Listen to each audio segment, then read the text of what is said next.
Alrighty, cool. See the sound there. So we can go ahead and start off with what are qualities you think like all good leaders should have? Um, open and honest and transparent. You definitely have to build trust with the people that you're leading, and one way, the quickest, easiest way is for them to see that what you talk about is really the open, honest truth. You're not going behind their back and speaking one language but living another. So I think transparency and open and honest communications is foundational. Awesome. And how do you try to kind of emphasize that and implement that when say you came into this leadership role, or when you went to your plant or got promoted as plant manager, whatever your previous role? How do you try to like emphasize that so people see that in you and not just he's faking it, or he's just doing his job or whatever? Yeah. No, in the beginning, I have a lot of one-on-ones with my employees and emphasize that, and we have to build that camaraderie and we have to build trust with each other. And I worked for engineering services for a while, and one of the things I also try to drive as a leader is it's your business, run it.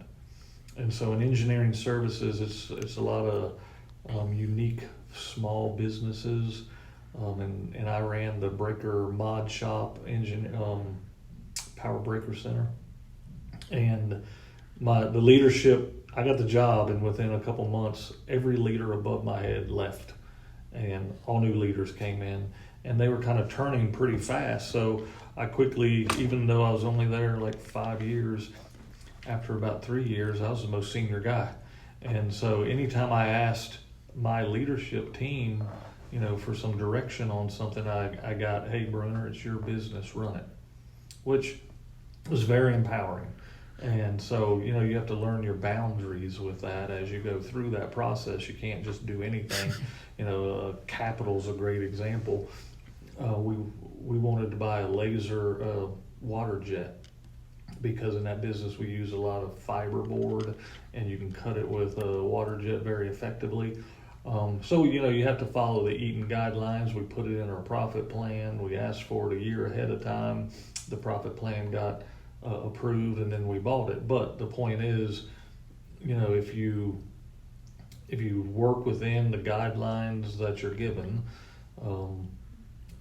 I was given the ropes to do about anything I wanted to do. It's your business, run it. So part of building that trust and camaraderie with my direct reports here in the beginning, having that one-on-one and telling them, hey, I don't want to come in and be the best financial analyst that we have in the building. I don't want to come in and be the best fab shop guy we have in the building. I don't want to come in and be the best low voltage operations manager. It's your business. I want you to run it, but we have to, start establishing what you're allowed to do and what you're not allowed to do, and what I need to be aware of and what I don't need to be aware of. So that open and honest communication helps you get through that gap very fast.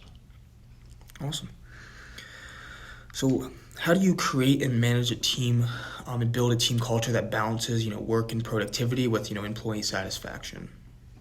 Wow, that's a pretty in-depth question. Say it one again. Yeah, so how do you create and manage and build a team culture that balances, work and productivity, meeting your goals, as well as, employee satisfaction and maybe the work-life balance being a component of that? I think it boils back down to your business, run it too. So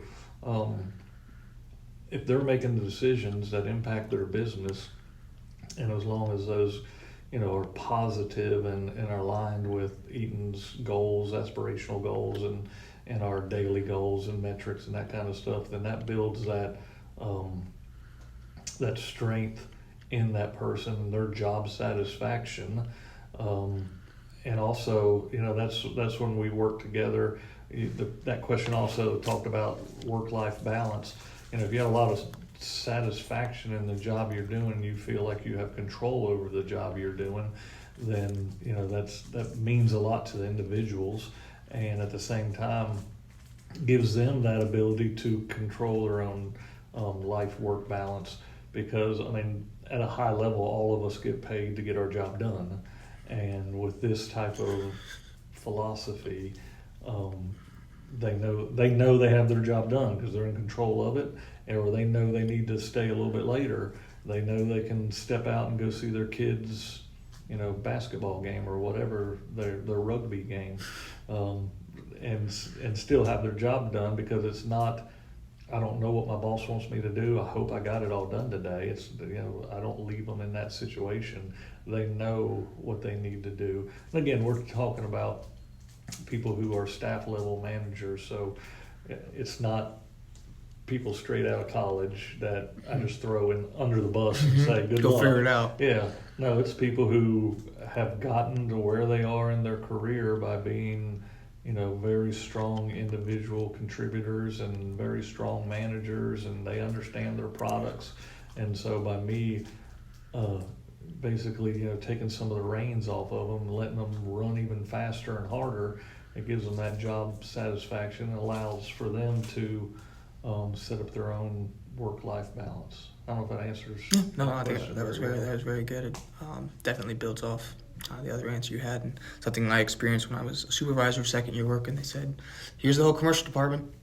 You figure it out," and you did. That's a lot of eating is trial by fire. So it's a fun time, and you do learn a lot about yourself and professionally as well. So. How do you set your goals and track your progress towards them? Personally or work related? Because at Eaton we have the whole cycle that runs every year of setting goals and measuring what you accomplished and didn't accomplish, and then resetting those goals on an annual basis through the pull projects, through our value stream maps, through our bursts, all that kind of stuff. Yeah, to go probably personally, and what, like, when you come in here, here's what's the thing I want to do. Maybe you're not putting that in the talent hub, but say, here's what I want to do for myself to be successful in this role, and identify that, and you have check-ins to kind of do that, or talk about that. I guess if my biggest flaw is and this would be advice for any new person getting into management or just in the workforce, is set you some goals and go after those, and even if you accomplish them very fast, just reset new goals. And I'm not very good at that. I don't put myself first. I put the plant first. I put the people first, and that's cost me a little bit. I think I'd be further in my career if I had been aggressive in trying to get the next role, instead of trying to help Eaton the most.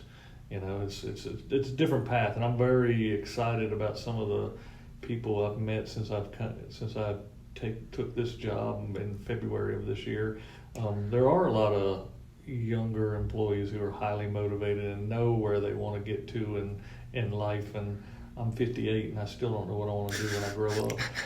So that's a hard one, because my goals are basically, how do I make my employees successful? How do I make the plant successful? How do I not crash the bus? Is more of what I'm about than how do I get myself forward and how do I check in. But I use all the regular Eaton metrics and all the processes we have to make sure the business is running good. And then unfortunately I just tag along. Yeah, you're there for the ride. Yeah, awesome. Well, that's good. I think that's a very servant attitude, and it's currently worked out pretty well for you. So pretty good so far. That's awesome. What do you look for in potential employees when interviewing them? Outside of technical knowledge.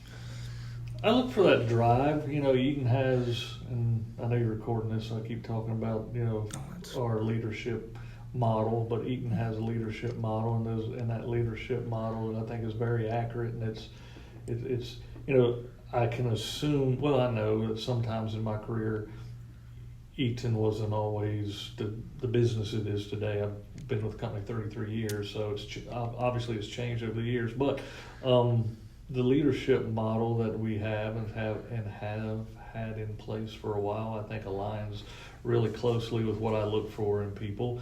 That drive for success, and the open and honest. I'm going to be open and honest. I look for people who are open and honest, and I feel that, they are transparent in their actions. And I'd rather us make a mistake and learn from our mistake and move forward than be closed in our communication and hide mistakes and not be able to move forward as fast. So, that's what I look for. I look for people with high energy, with, obviously the technical, but outside of that, it's the high energy, it's the open and honest, it's a people person. Because again, everybody gets out of school with a degree in whatever they got a degree in, so they should have the foundation and the basis to come in and contribute, but are they going to get the most out of their team? Are they going to be transparent? Are they going to help develop their team? That's kind of outside of the technical aspect. That's what I look for. Okay, awesome. What's kind of going off that? What kind of steps do you take to make sure your team is getting, developed, kind of pursuing, other learning opportunities and keep going that maybe just outside kind of maybe their core function? I like one-on-ones, and I don't like scripted one-on-ones. I like ad hoc one-on-ones, and so it takes me a little bit. I've been in this role, like I said, since February, so it took 3 or 4 months to start seeing trends in my direct employees that are either positive or a gap that they need to address. And I'll have an ad hoc meeting just like this. Hey, can you come to my office and we'll talk about maybe something they did good and want to support them in that side, but also, hey, here's a gap and want to help you close that gap. And I won't mention a name, but there's a gentleman who's not staff level, maybe one layer below staff level, and he had to step in for his staff level manager who was out of town on vacation or something, and had some very obvious gaps in his presentation style. And so obviously he's done this before, he's been in this situation before, and no one spoke up, no one said anything. And even though I'm the plant manager, I don't want to come across as the plant manager. I want to come across as just another person who works here. And my job's just different than everybody else is in the plant, right? There's only one plant manager. But as soon as this meeting was over, I asked him if he had a moment, and we stepped into an empty office, and I just, was very transparent, open and honest with him, and said, hey, you're a great guy, you got a great future, I know what you want to do in the future, but as a mentor, whether you want me to be or not, as a mentor, here's a gap. And it was a very obvious personality, but it was a very obvious hitch in the way he presented, and it's been there for years. And when I brought it out to him, he said, oh yeah, I know I do that, but no one's ever said anything about it before. And he personally felt a little distracted by this thing he was doing. And I said, well, everybody in the room was distracted by it too. And so I'm not being hard on you. I just want to be open and honest and transparent and help you get to where you want to be in life. And you need to address this gap and close it, or it will hold you back in your career. And about a month went by, and he had to come into a tier meeting and present again. And man, he was flawless.